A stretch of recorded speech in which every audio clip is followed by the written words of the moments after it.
You're probably familiar with the quote from Shakespeare's Hamlet, "This above all, to thine own self be true." But who is the self that we should be true to? And how do we work it out? My guest on this episode of the After Dinner Leadership Podcast is Barry Rellaford, and he's devoting a lot of time and energy to these questions, writing a book on Be True. I'm confident you'll find the ideas thought-provoking, and they made me reflect deeply on this sense of identity and who I'm being true to. Please enjoy. Welcome, Barry Rellaford, to the After Dinner Leadership Podcast. It's wonderful to have you. Great to be with you, Simon. Yeah, now we've met a couple of times. Both times that we've spoken, it's almost like there's synchronicity in some thinking. So I'm really looking forward to this conversation that we have today, Barry. Thank you for joining us. I've had the same experience, Simon. Thank you. Yeah, it's great. I have a few questions I'd love to ask you. The first of those is, we're meeting around this virtual dinner table here, Barry. What is a food that reminds you of your childhood? I grew up in Northern California, and I don't know if this was unique to where we grew up, but a food that is just, and it's very American food, even though its name is not, is pizza. I have so many good memories about pizza, particularly the non-chain restaurant ones. So there's something about the cheese and the meat and the sauce that is just really comforting, and I love it. And what's your favorite topping? Is there that you? I like pepperoni and olives and mushrooms on a red sauce, lots of cheese, and kind of not a deep crust, but kind of in between, not a thin crust. So, yeah, love it. Oh, you're getting me hungry already. We already had dinner though, so I got to pretend. Oh yeah, Barry, you're full right now. You're satiated. Yeah. And the other question I have is what is memorable about you as a 20-year-old, approximately? I think when I was 20, I actually was living in France, away from home, and it was kind of a time of great discovery of just. I grew up in Northern California. California is a large state in the U.S., and I had left this state, I think, 2 or 3 times in my life to that point before moving to France. So this was a funny story, Simon. When I first got to France, I saw the Eiffel Tower, landed in Paris, Charles de Gaulle. Driving to the place we were going, I saw the Eiffel Tower and I thought, hey, it really is there. And I knew it was there, but it was still something about seeing something that, I'd seen in movies, read about in school or whatever, but just to see something. So I think for me, 20 was, if you'd met me, just somebody like, this kid's growing. He's curious. He's alive. And hopefully, in many ways, that's who I still am. That it's not like, oh, no, I've lived a lot longer. Man, kind of done, know everything. Not at all. Not at all. Yeah. I love that. And who would you consider to be a mentor of yours around that time? It could be late 20s or early 20s, but who's a mentor? Well, actually, at that time, I was working for a nonprofit in France, and I had a leader of our organization who I was a co-leader with another volunteer. We were living out in Rennes, which is the capital of Brittany. And we were about, 3-4 hours from Paris, where headquarters were. And we had gone into Paris for a training, and the president of our organization pulled the two of us aside and he said, I just want you to know something. You're like 3 or 4 hours away. If there's a problem, because we were supervising, I think, another people in our organization. And he said, I just want you to know if there's a problem, I trust you. I trust you'll handle it. You'll be able to figure it out. Boy, Simon, it's hard for me to tell this story today. No, because it was one of those very clear communications of trust, that somebody believed in me, somebody trusted me, and we didn't have any big problems or anything. We didn't need to call and go, hey, we really need some help. We were able to handle stuff that came up ourselves. But this co-leader and I are still very close friends. We talk regularly, get together. But that expression of trust at that stage of my life, it was significant, very meaningful. Yeah. I expect we'll hear echoes of that throughout this conversation in some way. Probably. Yeah. Yeah, yeah, Trust is that's something I lovely. think a lot about. Yeah. Yeah, thanks so much for sharing that. One of the things I love to ask each of our guests is what 3 leadership lessons they wish they'd learned earlier. Could you give us a headline of those for you? Sure. Sure. And genuinely learned makes it seem like somehow I got those, I mastered those. It's like, I don't think so, but three that come to mind are, one is that if I go back to talk to my 20-year-old self and say, hey, Barry, hey, here's 3 things. If you pay closer attention to these, life will be better, particularly as you Yeah. seek to positively influence others, which is how I define leadership. One would be true. And that's something we can talk more about, Simon. I'm actually Yep. working on a book on that. But just be true. Be Barry. Go Barry people, which sounds kind of funny in English, but just go be you. Don't feel like you've got to be somebody else. A second is listen for, and really tune in and listen for certain things. And there's several things I think about for myself. I would say to my 20-year-old self. And the third is something that I'm still learning, that is that leadership is not a popularity contest. It is a credibility contest. So it goes back to that story about when I was in France, is that it's what George MacDonald, I think a Scottish writer, said, is that it is a greater compliment to be trusted than to be loved. Yeah. So, yeah. Okay, now there's some rich things to get into. there we Let's go. start. Let's start at the Meat top of on the those list. bones. That's great. Yeah. Okay, great. So, be true. And I'm fascinated that you're writing. But what led you to put some pen to paper on this topic? Actually, an experience I had. I don't recall experience. I probably need to dig through my journal and see if I noted it at the time. And sometimes it'll be funny. I'll have this powerful experience, and it's like, why did I write about that? And I wrote about other stuff, that just wasn't that meaningful. But as I recall, I was preparing to teach a lesson of some sort. Probably a workshop with a group of people. I've done hundreds of those, and this thought came to me very powerfully. It's like this voice in my mind that said, "Do you want to be funny, or do you want to be true?" Well, I want to be liked. I want to be approved. I want people to think I'm smart or good looking or whatever. But really, I want to be true. I want to be who I really am. So I think since then, Simon, I've been gathering thoughts and feelings, and it's really been recently that for me, this has emerged as if somebody said, Barry, what's your life's work in terms of, what are you on this planet for? I'd say I really think ultimately it's to be true. It's to be who I really am and to help others be that as well. True to who I am as a person, true to which I believe I have a spiritual nature as well as a physical one, to be true to my beliefs about divinity. And that's part of who I understand who I am. And also to be true to a calling. I believe I have a unique mission, as do you, Simon, as does everyone listening to this. And true with others. It's really a way of being in the world.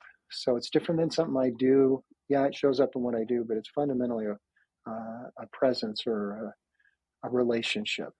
Maybe it's the best way to describe it. As I've discussed this type of thing with others, and as I think about it myself, I wonder at what stage you can actually establish that sense of identity. And like adolescence seems to be a period where you're kind of challenging the boundaries of that. It's kind of almost like a natural sense of like, who am I, and do I belong to my parents, and what rights have they? What are my responsibilities here? That's kind of what the teenage years are all about. Then the kind of 20s, kind of some of that starts to get a little bit more established. But now I'm in my, I think, well, I've got a greater sense of those things, and how easy is it to work that out as a 20-something when you're still trying to map out like, what career am I going to take? What should I study? There may be those kind of things, those kind of things that, like, those labels are perhaps a little stronger. Any thoughts on that? Yeah, if there's absolutely a question there, there's a question there somewhere. No. There's something to respond to, Simon, at least. And a lot of my work is with 20-somethings. I work at a lot of work I'm doing these days at a university in the Western U.S. And as I talk about adolescence, I recall, and I've observed this with our children, with others I've worked with, is that especially what we have as middle school, or these would be like grades, I don't know, 6 through 9, depending on how those break out, is that you have these two competing forces. One is, I want to be me. I want to be totally unique, and I want to totally fit in. And that is really a difficult spot to be in. And I have continued to wrestle with that as I grow as a human. And I go back and read, I really was, another great leader in my life was a 10th grade English teacher. Now, here in America, I don't know if we really learn English, but we have this teacher just required us to write, and as a students write a journal, 2 pages per week. You could write about anything you want, and he would comment back on this. It was kind of an original blog or something, analog blog way back when. And so I've journaled on and off. I don't daily, but quite frequently, and have for decades. And I go back and read some of that I wrote then, like on this first journal, on the bottom of the second page, first week I turned this in, is a question: what is the purpose of life? And so at 15 years old, I'm living in big questions, trying to puzzle that out. And I go back and read some of what I wrote then, and I say, Barry, yeah, you were onto something there. And there's other things I laugh at and go, ooh, you got a long ways to grow, my friend. And same things. I look as, I don't know, 30, 40 years into the future and look at me now and go, what will I be saying that about? Oh, you think you had it all figured out? Then you did, you're still growing, Barry. So I'm excited by that. So I think, I think, Simon, that is part of the work that I'm with this book, or just the work I seek to do is, hey, I don't think you have to wait until you're in your 50s or 60s to go, oh, that's what this is all about. I think we have inkling senses. I know some very young people who are kind of awake and they get it, and they're not focused on so much what other people think about them, the social mirror, but they are like, hey, I am being me in the world in a way that is unique, and they get the attention that most of us want, but not because they're seeking attention. Is any of that helpful? Yeah, it is. It is really helpful. And this idea of being true to you, and I'd love you just to explore that some more. What version of us should we be true to? Well, I believe that in this work, so I just to posit something that the listeners may say, I don't buy that. It's like, okay, that's just, you got to understand what I'm asserting. I assert that there is something about humans. You can call it a soul, you can call it a spirit, you can call it an eternal essence, but there is something about humans that is not described by just our physical being, or our body, or our mind, or our heart, in a sense. There's something beyond, in addition to that, and I would call, I often call it a spirit, but I'm comfortable with other words. But there's something about us that is that. So I believe it's existed before I became physical. I was spiritual, and I believe that I'm learning things, but who I am is much older than however long I've been on the planet. So given that, giving voice to that, I believe that not just about me, that I'm somehow unique this way, but I believe that about everybody. Now, I don't always relate to everybody that way. There's times I go like, oh, what's with that person, especially driving. But I believe there's something, an eternal essence to us. And so when we're in this world, I think you can be true. And I think life's a true false test. And it's not that I'm either true or I'm false. It's that, how true will I be? Am I leaning toward trueness, or am I leaning toward falseness? And so much of what I hear in the self-help or self-improvement industry, I think, is wrong. And it's saying like, well, I got to be the best version of myself. And the question I will often say, so which self? Is it your true self, truer self, or a false self? Yeah. I had a really special experience with someone years ago, where I was in that situation where they were talking about potentially divorcing their wife. And it was a really hard conversation because I knew both of them very well, and knew they were having challenges in the relationship.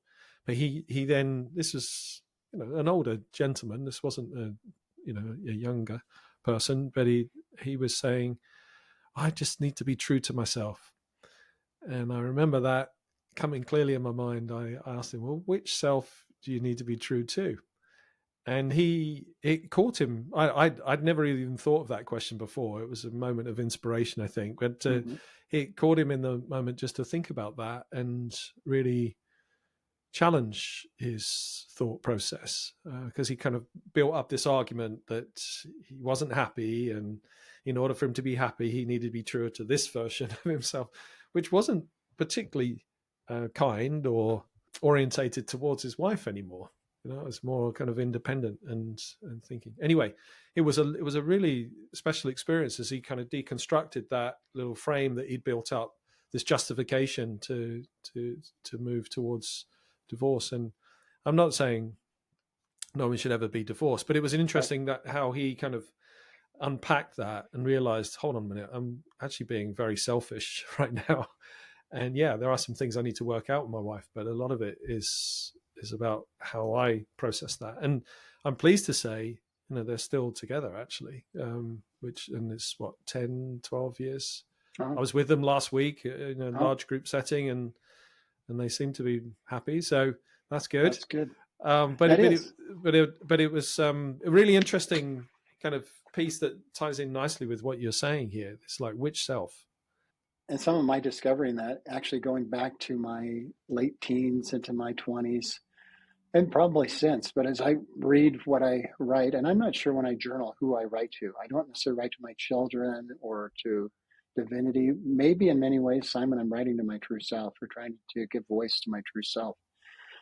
And yet I would, as a teenager, I remember noticing, and I was a little worried about this, that I might have some kind of personality disorder. We'd had some challenges in our family with bipolar and other types of mental and emotional health. And so I was like, because I noticed that there was kind of this, especially as I got in my later years of high school, where I became much more outgoing, much more drawing attention and, enthusiastic. And it was almost like clothing that I was trying on. Yeah. Just to, let me see how this fits, and do I like it? And a lot of it, though, was playing to the crowd.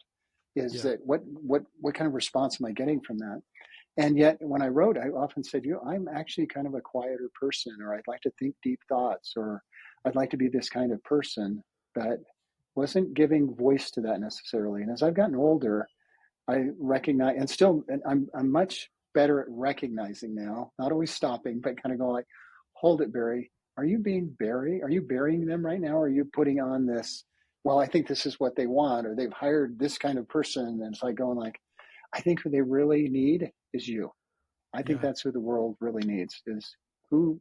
And I don't pretend to fully remember or understand who I truly am. And that's part of the fun and discovery of life, the curiosity, like, who am I really at my highest, truest self? And anyway, that's part of the reason I'm in the industry we are. So it's, I want to help other people, but I want to grow into being true. I agree. And maybe one last point on this before we move to the other areas that you highlighted. If someone's saying, look, life's good, I'm doing okay, but I feel like there's a little bit more, what would be your, they say, top tip to help them in that transition to exploring what that could be for them? It would be probably a very clear count. I would want to understand what's telling you that, or what's your sense of that. I want to explore it more with them. And I would just say, do not stuff that voice. Like a quick little example, I was working in a high-tech company here in the US. I was in charge of all the human resources and some other functions. We were growing very quickly. I'm career-wise, and I was in my early 30s, maybe mid-30s. And so it's like, I had all the stuff that career-wise I think I'd want. We're a public company, we're making money, all this is going great. And I was talking to a friend at church, actually, outside of a meeting, and we were just catching up. And he was a very great listener, and he asked me kind of like, or said something, and I just said this out loud. I had not thought to say this. It just kind of emerged like, I am not doing what I'm supposed to be doing. And he just looked at me and said, Barry, you need to pay attention to that.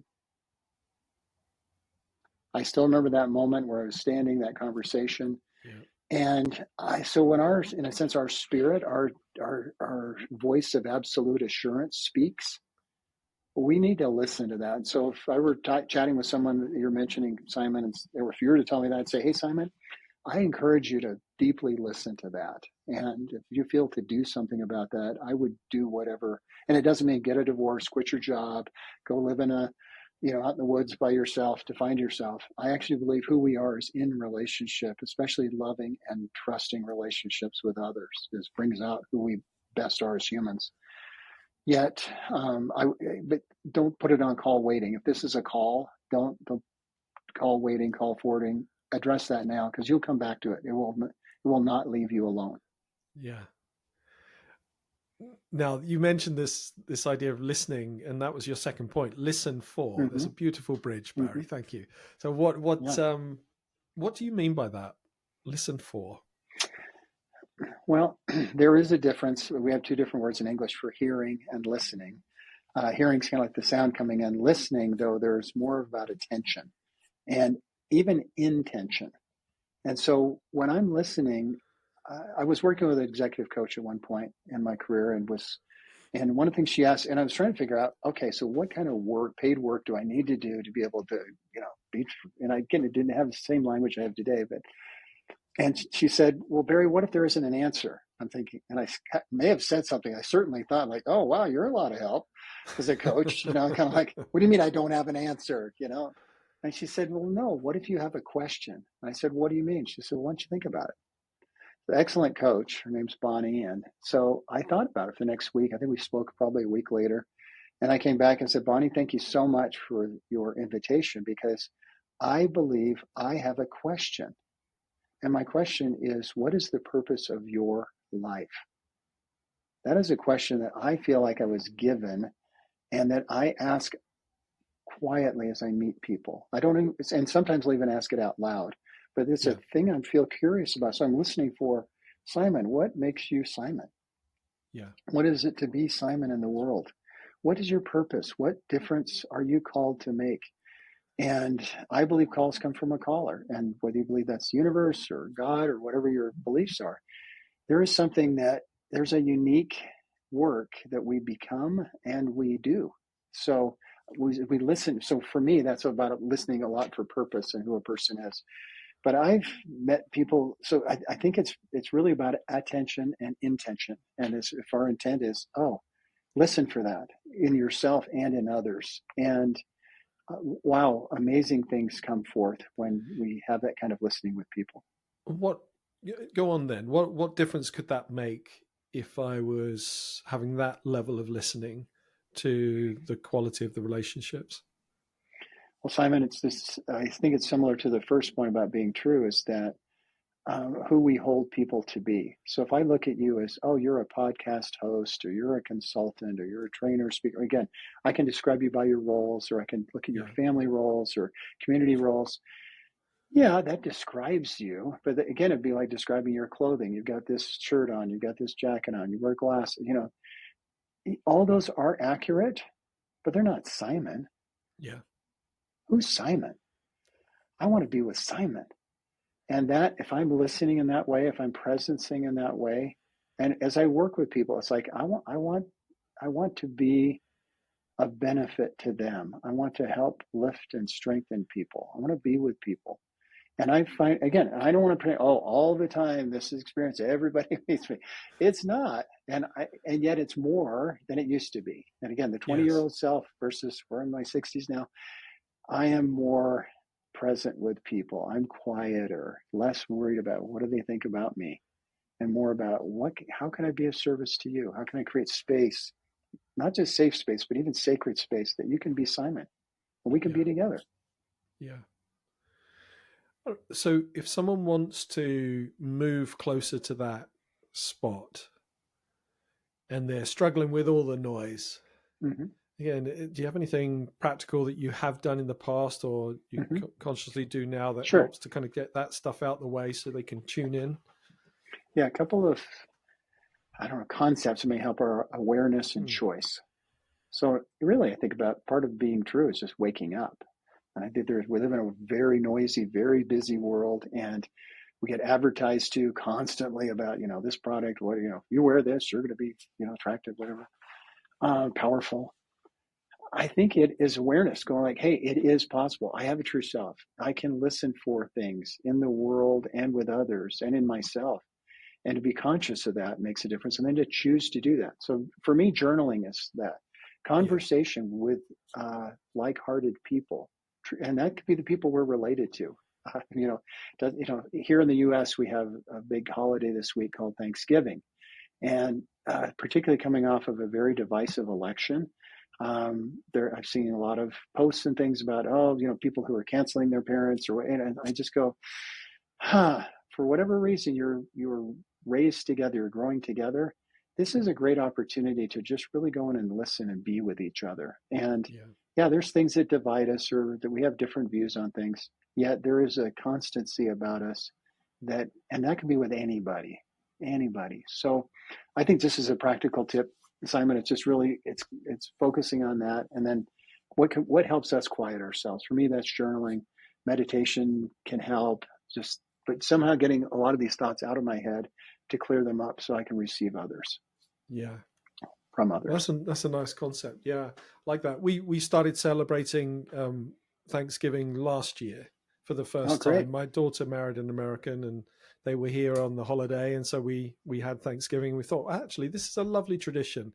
It was nice to have that kind of food together, no gifts, you having Christmas and kind of they can get in the way sometimes. And just spending some time talking about things that we were grateful for with each other was really special. And again, it was repeated yesterday. We call it, because our surname is Fag, we called it Fagsgiving. So is the little modification there, but it was a lovely time, and we will do it. It will now become an annual thing. But it's really, really special. And but I love your ideas around listening there. That level of focus on the other person is really key, and where you're looking, what you're looking for, what you're listening for. Sorry. Really same thing. Look for, listen for, sensing. And again, if I see you as an object or as a means to an end, do you have the information? Did you do your job? Are you, it's not to say that you don't have a job to do or there's tasks that are commitments and obligations we have to one another. Yet there is some more than that. And I think if the people that are most willing to follow, because leadership is a choice, not just, I want to be a leader. It's people choosing to follow, and not just on social media, is being able to be the kind of person that I choose. I want to be with that person. And when they speak, I will listen. And so I want to have that kind of influence in the world, not that, because my life's not about me. I'm trying to get the me, especially the false me. How do I give less space there and more to how can I be truer to those who I really believe in? Brilliant. Again, beautifully into the third point. Leadership is not a popularity contest. And it's I think the words you used, it's a credibility. So credibility. So you could, again, credibility contest, it's a catchy thing, but I've worked closely with Stephen M. R. Covey. Stephen is the oldest son of Stephen R. Covey, the author of the 7 Habits of Highly Effective People. And Stephen was asked to speak at a conference, and he signed up to speak at a conference. He was trying to build a practice of his own, independent of Franklin Covey, where he'd been. And he called me, and I didn't know Stephen very well. He said, "Hey, Barry, they want my slides." And I'm like, "Do you need help with PowerPoints? Why is he calling me?" And he said, "No, I don't have a speech." And I said, "Well, at that conference, you got to have a topic. What's your topic?" And he said, "It's called The Speed of Trust." I said, "Ooh, good title." We got together. He did not have slides. He did not have a presentation. He did have an outline for a book, but we worked together. And so I've worked with Stephen on and off for 20 plus years since that conversation. And one of the things I'm learning, and again, I try to avoid the word learned. I don't know if I've mastered anything, Simon. I'm still trying to figure out I'm trying to bury the world, as who I am. But it's that many times we think of, and again, in an election, elected officials, you had those in the UK, you've had them here in the US, is that, yeah, that is a popularity contest. There's a majority vote in a democracy. But truly to be a leader is to be someone who's credible, or another word could be trustworthy. And Yes. not just based on our competence, oh, I can get things done. It's also on our character. Who are we as people? So when I work with leaders, it's one of the things I work with them on is saying, yeah, you've got to do your job, or your organization will need to find somebody who can. But how you do that, in a sense, who you do that, that makes all the difference, particularly if you're going to be a leader. If you're going to exert positive influence, that's about credibility, which means be you, figure out who you are. And part of being you is to be competent at certain things. So I don't want to minimize that. You got to do stuff and you got to do it well. But you also need to be a kind of person that is trustworthy, where we're taking a risk on you. It's not just, well, this person has all these skills. It's like, who are they? And are they faithful in their commitments? Are they true to who they are? And again, we're all verbs. We're in motion. We're Yeah. growing, I hope. So Yeah. is that helpful, Yeah, it Simon, of is. It is. speaking to your point? Well, from the very first point, this idea of continually learning and growing is massively resonant. And I was just speaking to a client today who was talking about some leaders who were struggling because they were continually sending out surveys to the people to to establish what they wanted, rather than making some bold decisions themselves. They were Right, almost looking for the democratic vote on what right, the right way forward is. And whilst those surveys are helpful, or some survey is helpful in terms of understanding opinion, they're over surveying and trying to find this kind of optimal line. I think they'll probably end up with something quite mediocre as a consequence. right, Then if they take something a bit bolder, and maybe there's going to be a small percentage that don't like it, some people that will rave about it, but it's a bit truer, if we use your word from earlier, to right, what's needed for the organization right now. And finding this kind of happy consensus where everybody's partly content means there's a lot of people that are partly are discontented too. You know, this is right. constantly going to be an issue that they don't fully resolve, but by pushing forward on something a bit more courageous and transformational for the team and for the organization. So yeah, it's just very relevant to a conversation I had earlier today, really, and Well, an opportunity there. Yeah. and Simon, that ties into something I was reading this morning about a great leader from the UK, Winston Churchill. And he was not necessarily popular. Certainly wasn't popular before World War II. Yet was a remarkable leader in a time that we, as what we could, I would say, not just the free world, but the whole world needed. And to be able to have that moral courage, I think that's very important today. So this taking, I think, as we're truer, we find our own voice, we can clash over ideas. We can clash over what's the best way forward for us as people. Uh, Great, let's have that, and let's clearly, in a sense, if we're going to clash or disagree, you can do that in high trust, high respect relationships. Yeah. It's not like, oh, we all got to get along, and it's like, no, those are not healthy relationships. So iron sharpens iron, as it says in an old book. But being able, and again, I look at people who have a very clear voice of like, this is who I am, this is what I am about, this is my calling, and I want to be with people to accomplish this, but I'm not here to do the popular thing. Leadership, again, I see leaders I respect, they're having to make difficult decisions, have lousy options and they don't want to make the decision either, but they will make it and say, we're going to do this, and they will accept the consequences. Yeah. Yeah, I get that. Well, what a great conversation. Thank you so much for sharing your wisdom. And when's the book coming out around being true? Sometime next year. Still working on the manuscript, and yet it's also, I'm responding to a call. So I'm working with a book coach, and it's going to happen. And I'm saying that out loud to speak that truth to me more than anybody. People starting, hey, where's that book? I know, I said I was going to do that. So it's so sometime next year. And I don't have the publisher all figured out yet, but that's the intention, and that's where I'm putting my attention as well. Good, good. Well, I think it's needed, and I hope once it is published, you can come back and we can continue this conversation to Love that, explore Simon. some of the other ideas that have developed over the course of your writing. Yeah. Absolutely. Thank you. And I'll get back to you on this, but I love your story that you just shared. And then or if any of your listeners, if this echoes for anyone, where someone says, "Oh, I have this question," or "I have this story or example," or "Have you seen this quote?" Please reach out to me. I would, again, there's a Tennyson quote that's something like, "I'm a part of all those whom I've met." And I paraphrase that a little bit to think about, I want to be the best part of those I've met. And I Yeah. can point to many influential people in my life that people, "Oh, that's wise." It's like, I didn't say that. I collected that. And Yes. I'm sharing what I learned, or this is how I learned it, with other people.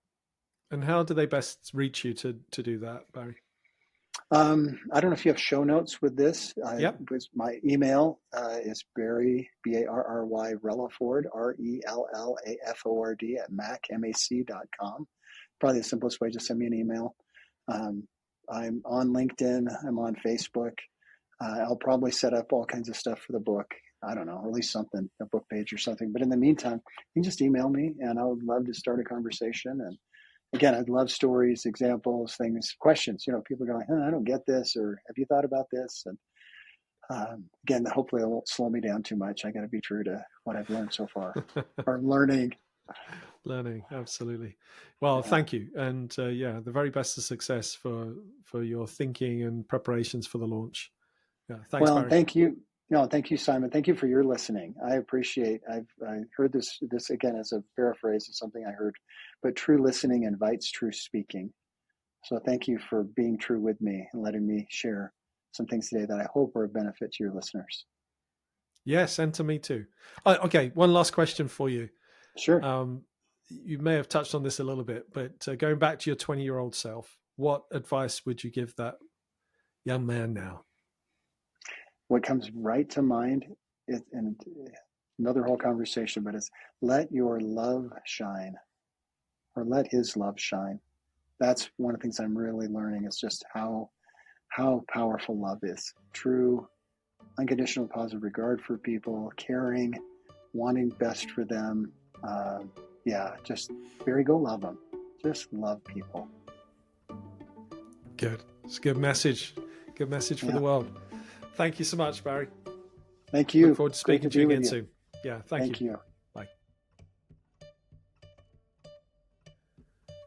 Thank you for joining us at the After Dinner Leadership Table, and trust that you've got good value from listening to this episode. Thanks for being here. One question for you. The question is, so what? What will you do with what you've just heard? And here's a few suggestions. Number one, lead with more purpose.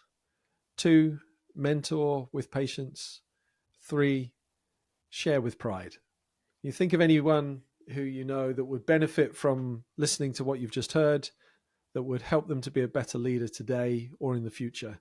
Please share, like, subscribe. It helps other people to consume the content. And we wish you all the very best of success. And please listen again to another After Dinner Leadership conversation.